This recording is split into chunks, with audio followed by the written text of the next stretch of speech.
Share my screen.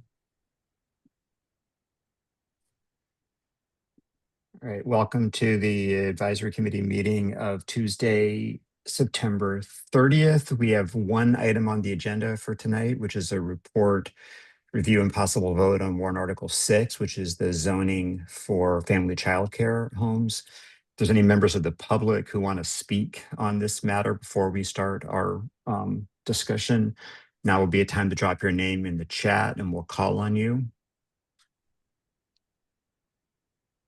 And if not, I believe we'll turn it over to Carlos for the report. Yes, thank you, Dennis. So this is a pretty straightforward warrant article, Article 6.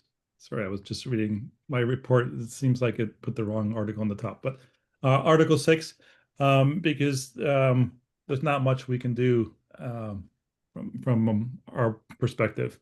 Article 6 amends the zoning bylaw to align with recent changes that the state has made to the Dover Amendment.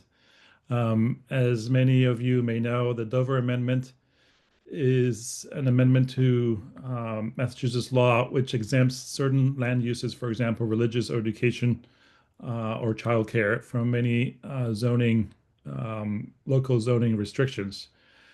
This allows for someone to propose a project or to build a project without adhering to all zoning rules. And typically, the municipalities can impose reasonable regulations, for example, building size, height, setbacks, or similar design elements to the project. What's different about the changes that the governor included in the FY25 state budget and the legislature signed in on July 29th, was that now the amendment explicitly recognizes family child care homes and large family child care homes as allowable uses, and it disallows or prohibits local towns, municipalities to regulate these in any way regarding zoning ordinances. So they're still regulated by health department, but we cannot impose any kind of zoning ordinance like we would on other Dover Amendment land uses. So right now, the town zoning bylaw requires these large family child care homes to obtain a special permit if they want to exist, and then they have to go through a whole very extensive application process. I will note that the one important part is that this is different from child care or daycare centers, where the daycare center, the primary use is the daycare center. The family and large family child care homes is an accessory use. So the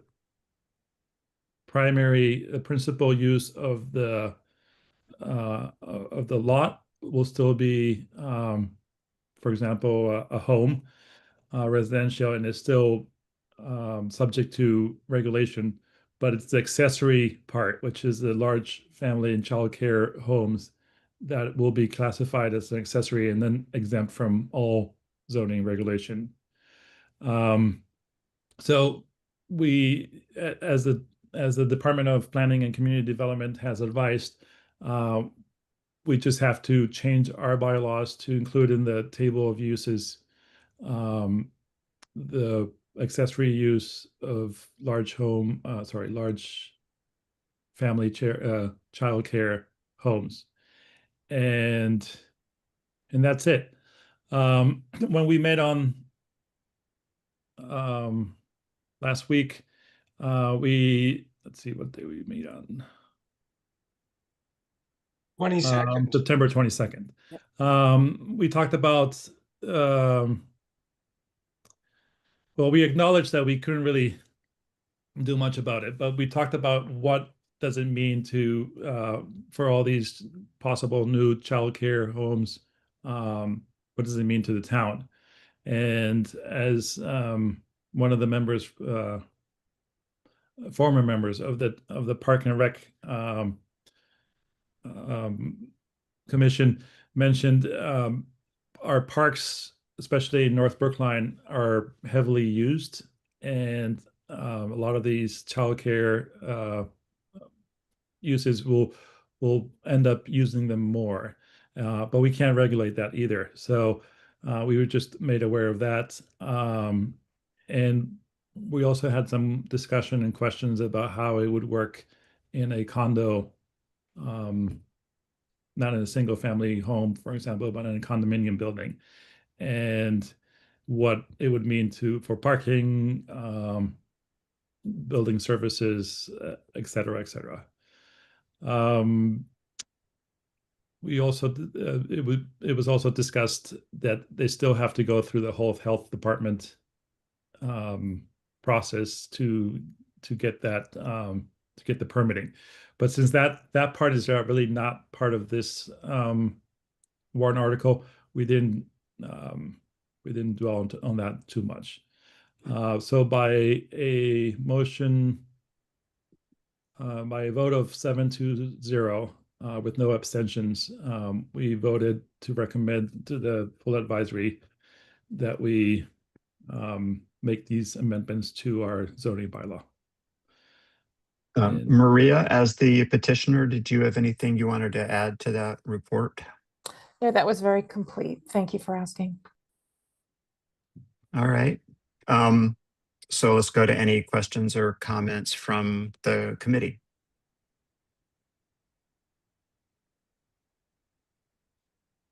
Well, I'll start. Anthony, you should put your name in the chat if you want to speak. You're right. I forgot how this works. Carlos, when you discuss the condos, I'm assuming a condo association can still prohibit this as a business or something in the condo, correct? Or did you did, or was the issue just raised and not really discussed? it was discussed. I think I saw that we have Jonathan Simpson here, so I think he should be best answering that question.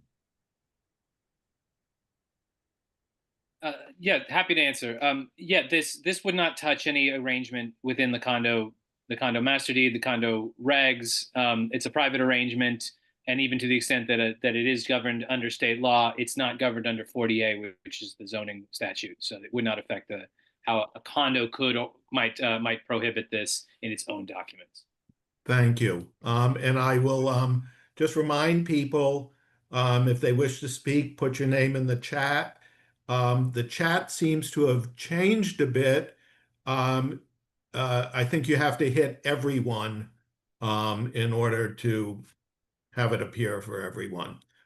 Everyone in the upper left corner. Harry Bors. Yeah, I'd like to get a better sense of the dimensional aspect of the zoning. I understand that this would change the use, that you could have a family daycare business essentially as of right.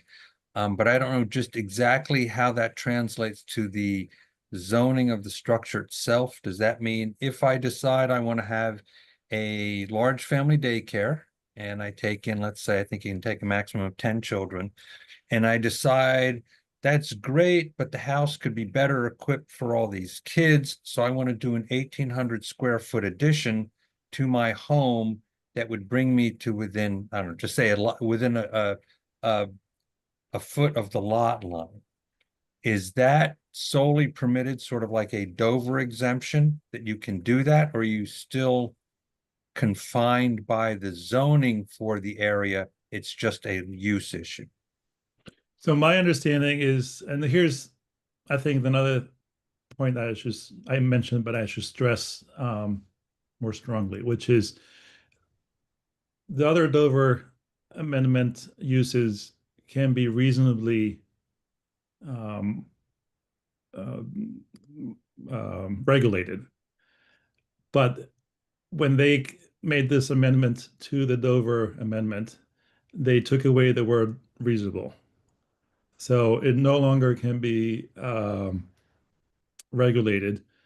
So my guess would be that no, but David, Yeah, so what I think very important is that childcare homes is an accessory use versus a daycare center, which is a primary use. So we're talking about residential properties, and I believe,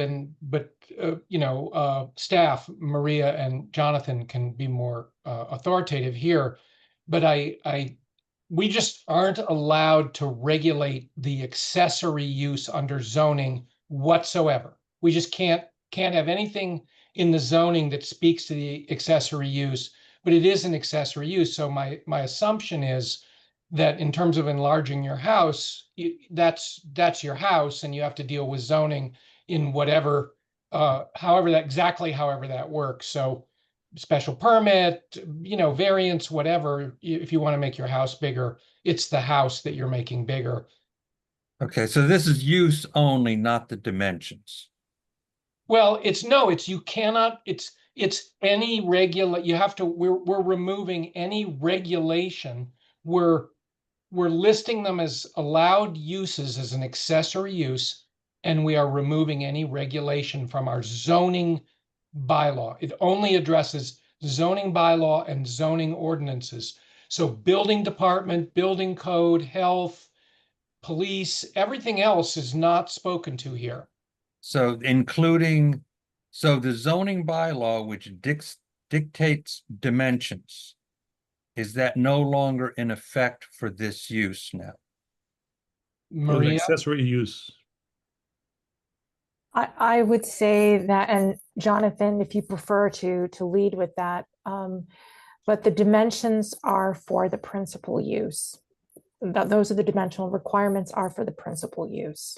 So the dimensional requirements for the principal use are not regulating the accessory use.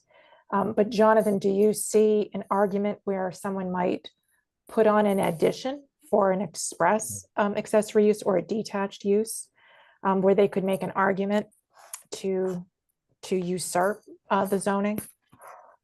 No, the bylaw does none of the dimensional requirements apply to accessory uses at all. You're always looking at the structure as a whole. So the way it's the way our bylaw works. They would not be able to make that argument. Okay, just the use then. Okay, thank you. But one clarification. So, like, for example, a garage is an accessory use, or an ADU has also been an accessory use.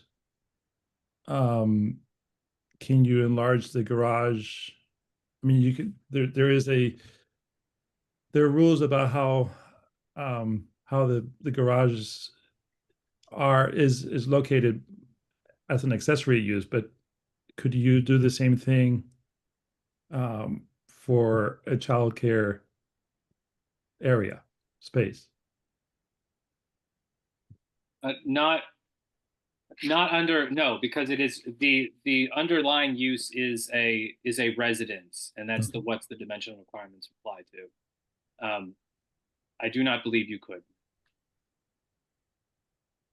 so you might want to have a large childcare home, but there are regs not in zoning about how much it doesn't require a lot of space for each kid, but there's a minimum amount of space per kid, and there's a certain amount of space required that's dedicated play, like the play space, 250 square feet or something like that. And your house would have to, in order to get your permits, which the town would issue to operate, you'd need to deal with those things. They're just not in zoning. Anthony has taken his name off. Maria or Jonathan, what is the definition of a large family childcare as far as number of kids? Is that part of the definition? Yes. So if you look at the article under the changes to the use table 4.07, We've actually copied verbatim the definition from Mass General Law Mass General Law, Chapter 15D, Section 1A. So the definition here is, and I can read it to you if you wish, or you can just. I don't have access to it right now. Okay. So if you could All read right. it, that'd be Yep. great. So use 60A cites this definition: a private residence which on a regular basis receives for temporary custody and care during part or all of the day children under 7 years of age or children under 16 years of age, if those children have special needs, and receives for temporary custody and care for a limited number of hours children of school age under regulations adopted by the board. The total number of children under 16, I believe that means 16 years of age. We're copying this from the statute. In a family child care home shall not exceed 6, including participating children living in the residence as defined by Mass General Law, Chapter 15D, Section 1A, or its successor. That's family child care home. Large family child care home is a private residence which on a regular basis receives for temporary custody and care during part or all of the day children under 7 years of age or children under 16 years of age if such children have special needs, and receives for temporary custody and care for a limited number of hours children of school age under regulations promulgated by the board, but the number of children under the age of 16 in a large family child care home shall not exceed 10, including participating children living in the residence. A large family child care home shall have at least one approved assistant when the total number of children participating in child care exceeds 6. Thank you. Dennis, unless David Mark. Okay, I just had a trouble unmuting. So does that mean that if somebody gets a foster child, that would be included in that definition that you just gave, Maria? I believe so. Okay, thanks for the clarification. Lisa Jonas. I'm sorry, I'm still puzzled. Is it what I just wrote there? Is the zoning just relevant for uses, or is it also dimensional? And just following up on Harry's question, if it also is the dimensions, under what circumstances would this household be affected? If they have an accessory use that they're using it for family daycare. So this doesn't pertain to accessory structures, but accessory uses accessory to the principal dwelling. And I would also add, Elisa, that just the way that they define family child care homes and large family child care homes, as Maria was just reading, it makes it clear that it's a private residence that on a temporary basis takes these in. So the zoning dimensionally is still going to be applied to the private residence. The residence itself doesn't receive any sort of exemption. And once you start building accessory structures you're not living in, you're no longer treating it as a family child care home. It's not your residence anymore. You're building something completely separate that our zoning could, theoretically still apply to. So it sounds like it is just the uses, right? Yes, I would. Yeah, yes. Okay. Okay. Anybody else? Dennis, I think we're ready for a motion. All right, Carlos.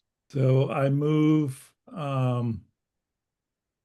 favorable action on warrant article 6 as presented by the petitioner. Okay, so we're going to vote on our recommendation of favorable action on warrant article 6 as presented by the petitioner. And let me share my screen. Michael Berger, Yes. Ben Birnbaum, Yes. Harry Boers, Yes. Cliff Brown, Yes. Anthony Buono, Yes. Elise Couture-Stone. Yes, Couture Stone. couture. I'll get that pronunciation. Couture Stone. Yeah, no worries.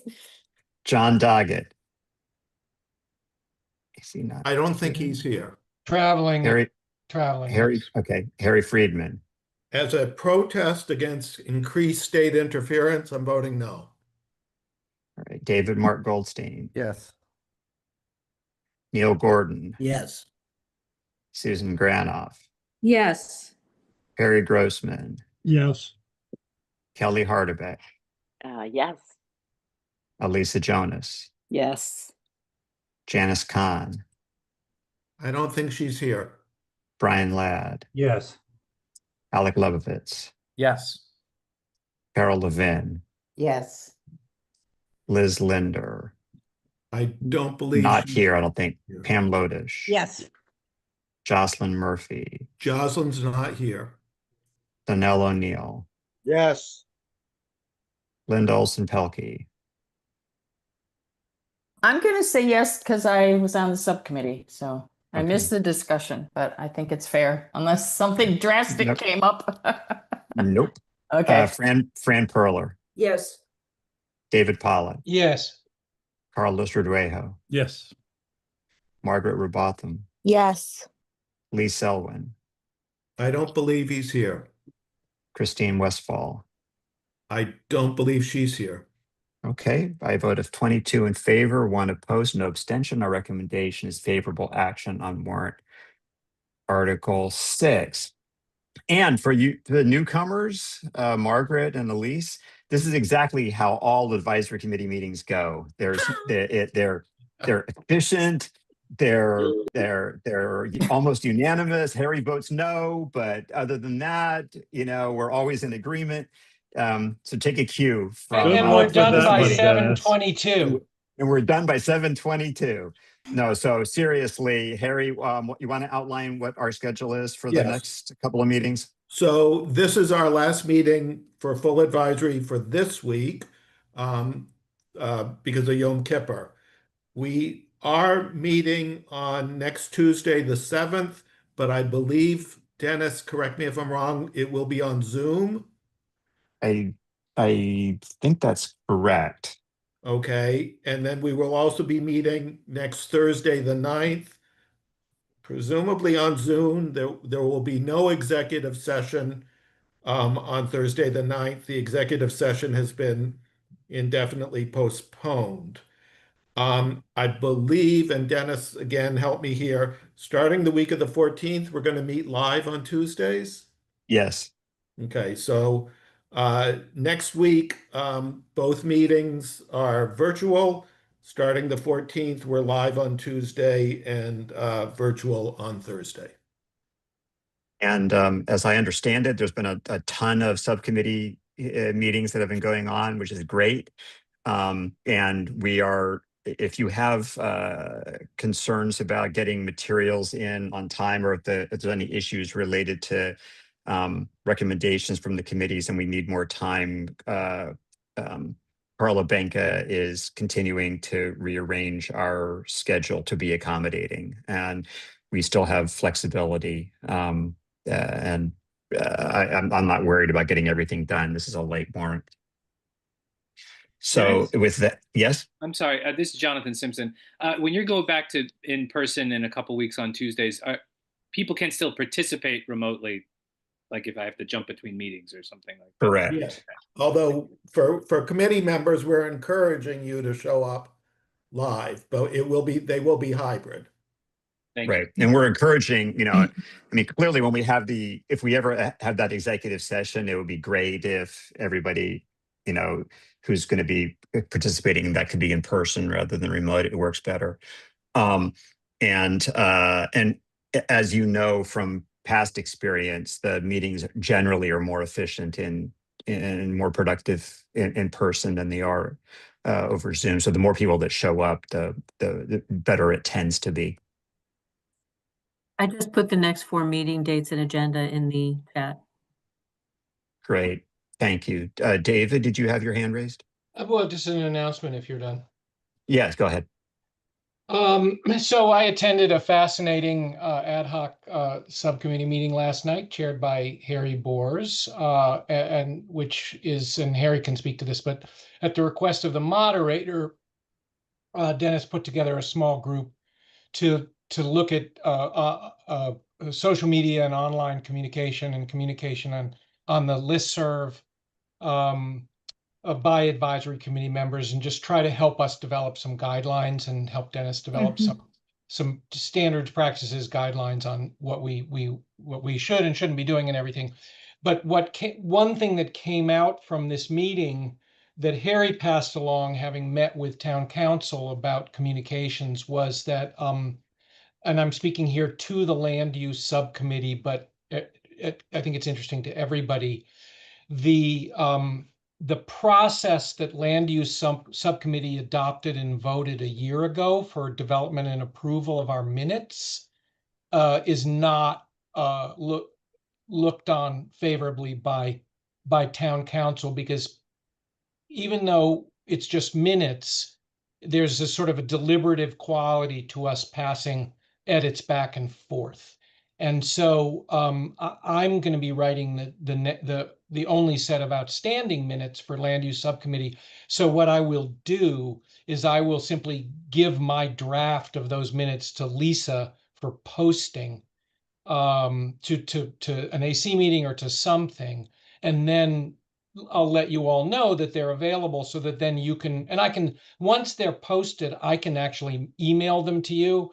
But then what you'll need to do is essentially bring your edits to either a land use subcommittee meeting or some kind of a meeting, and we won't be able to use the process that we adopted, in which you guys just sent me your edits, and then if I didn't hear from you, the minutes were approved. We have to not have that for the moment, the tacit approval in that way, and we'll just go back to editing minutes in an actual meeting setting. So I don't understand what the issue is there with what we Harry, had. you want to explain? Sure. The issue, as it was explained to us, is that you are no longer in an open meeting and you are having a deliberation. You're discussing the minutes, it's a deliberation. That's illegal. But how are we discussing it if we're simply reviewing it on our own and sending changes to David? Well, that is up for interpretation. We have been told quite explicitly that is deliberation, even if you're just doing it to remove a semicolon, I think was the technical term. Yeah, that was used. even to fix punctuation, that it's a deliberation. Oh, for crying out loud. So what we have done, just, it's like a lot of things. There's keeping up with the spirit of the law and keeping up with the letter of the law, and sometimes those two things converge and sometimes they diverge. But the way we've gotten around it is one person gets assigned to write the minutes, and when they have a draft, it gets dropped into the meeting packet for the next meeting, because we know it's coming up, which means at that point it is in the public domain for anybody to retrieve at any time, including other subcommittee members or committee members. And they are certainly welcome to make their own edits as they so deem fit, and drop their copy in that meeting packet. And oh, by the way, send a copy to everybody else on the committee.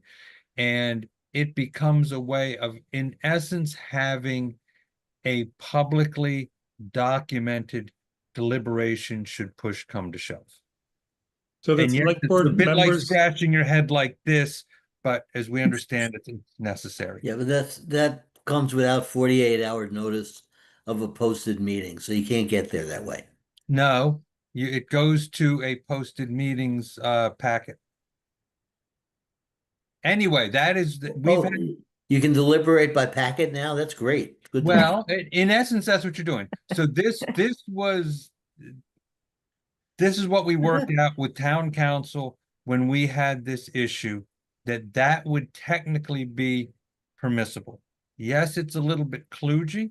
Yes, it takes a leap of faith in terms of your colleagues, and if you wanted to assign it to one person, although some of us are really happy to assign it to one person and not have to go back and review and edit, but that's just where things stand right now. This is worthy of a test. You should do it, Harry, and I'll file the complaint and see how the AG deals with it. Oh, it's been two questions. First of all, can we even have this discussion right now since it hasn't been noted? Noticed? Well, And- I thought about that a minute ago, when that- David brought it up, but Right. And the Other second one is, business? so does this mean that the select board sends all their, the select board does not send any edits to Correct. of meetings correct. It is to, done, it is done through staff and sort of a hub and spoke approach. so when you send it to the staff, it's okay? Yes, it cannot, as I understand it, it can't be generated by a select board member and then sent to other select board members. But Right, but we're not they doing can that. send it to staff. Staff can take their Okay. staff can Right. take other members' edits, but they can't be shared around. So we can hire assistants for every subcommittee, and then we're all set If you have until we have that. If you want to spend 2 very long evenings discussing this with town council, I'm sure that we can arrange it. I- It gets a little convoluted. I think Lisa's job just got a lot more complicated. So we have- Actually, I we want have to some- stick to the chat. Carol, you had a question? Well, my recollection was we were voting to authorize the subcommittee chair to write and approve the minutes. This in no way impacts that. That routine, does, is it? that does not impact that. This would be, say, on a subcommittee, somebody's writing minutes. And the inclination has always been, you write the minutes, you pass it around, somebody looks, they send you their comments. Well, that's your mistake. Right. All right, so on the capital subcommittee, we can keep on doing it by fiat, fine, that's all I care. Unless when you write the minutes, Carol, you talk to yourself and say, Carol, is that what I really want to say? Then there's a deliberation and you can't do it that way anymore. Well, I always talk to myself, but okay. Just don't Ground. send them out to your colleagues without having them being deposited into the packet for the next posted meeting. And then you're covered. Got it. Susan? Okay, so I'm going to clarify a modification of this. Our subcommittee has voted to have the chair approve all minutes, but the chair isn't necessarily or often or ever the person writing the minutes. There is a need to, if you're approving it, you may find errors and you want those changed, and you tell the person who wrote the minutes to make the change. Is that no longer permissible? As we understood it, that then becomes a deliberation. Not absent. Okay, a but quorum. under open meeting law, it says very clearly that the chair can approve or disapprove of minutes. The assumption has to be that if there is something that's a problem, that the chair should be permitted to tell whoever wrote the minutes to make a change, or else what's the point? I do not argue with that level of reasonableness. I will just say in our conversations, we ran into difficulty in that line of discussion. So it's just a heads up. You can have the conversation so long as it's not a serial quorum. Right, Or if it's quorum. just with the person who is supposed to make the change. If 2 is not a quorum, one person writes the Right. minutes. Yeah, but You can. town have council lunch said together. 2 is a quorum. 2's a deliberation. This is You new. can't have a This is deliberation. new. Yeah, this is new. You Then, can deliberate with a So non-quorum. I'm still inclined, by the way, to agree with Neil that at some point we're going to need a test case and actually get, because the fact that the ground rules keep changing is going to be long-term untenable. And I think the reality is at some point, we're gonna have to have town council here for an evening where all of these questions get asked and back and forth, and I would say have a big cup of coffee and come early. But Harry, not until your Not yet. subcommittee No. reports It's out. premature. It's just be aware that the notion of having a deliberation outside of a publicly posted open meeting is problematic, and look for ways to avoid that. And I'll just leave it at that. And I'll assume that that's exactly what everybody's doing. Well, Mhm. open meeting law permits us to select the chair to have final approval. If that has no meaning, then we're undercutting one of the provisions of the open meeting law. Well, I won't argue, like I said, Yeah. I won't argue with the reasonableness of it.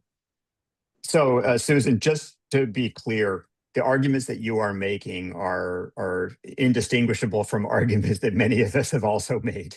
So we're, I don't want to go But- into another area Right. of No. conversation about this, but I think that when the ad hoc subcommittee comes back, will be a good time to get town council here to have more conversation about this. Yep. Yeah. Anthony? Sorry, guys, I don't want to get any more off track, but so like you just said, I heard 2 is a quorum. So if I have a question about a warrant article and I want to know Dennis's opinion, can I call Dennis and be like, hey, Dennis, what do you think about warrant article 7? I can't do that. I think if you're on separate committees and you're not considering that article, but if you, let's say you had a hearing and you were one of you was writing up the minutes and the other one called the other one and want to have a conversation. Hey, what do you remember? What do you think? And another person said, oh yeah, I recall that. No, remember they said this, you want to put that in there also. That at that point, that would be construed a deliberation outside of the meeting, and that wouldn't be permissible. Okay, now, but real quick, zoom it outside of the minutes. Like, what if it doesn't have to do with minutes? And I'm just like, Dennis, what is this? What do you think about this warrant article? It says A. Do you agree with A? Am I not allowed to do that? That's a good question. The test is always, is it a quorum? I know, that's Yeah. why I'm confused now. I've always Yeah, thought but it was now- a quorum. But there's also the issue of deliberations. We'll have to have town. You we'll- can Yeah, we have deliberate to- with. we're gonna with- have to- With less than a quorum. We're not going to get the answer here tonight. We'll have to talk to That's town right. We're council not about gonna it. get the answer here tonight. You're not going to get you're not going to get the answer if you invite town council. Well, you'll I- get I again an volunteer to answer be and the you'll know plaintiff where in some this edges case. are. And then you can use your best judgment as to how to apply those. Well, I just looked at the open meeting law, and it defines what a quorum is. And it's a simple majority. So yes. But that's different than deliberations. no, if it's when the quorum, that's who can deliberate. Oh, well, sorry. Well, And anyway, it's, Yeah, we gotta- it's a conversation Yeah. with town council. I don't Yeah, we see how gotta- what the select board's doing is kosher either, because they're making changes without deliberation. Well, So who's making those decisions? they send those to staff. They don't share them amongst themselves.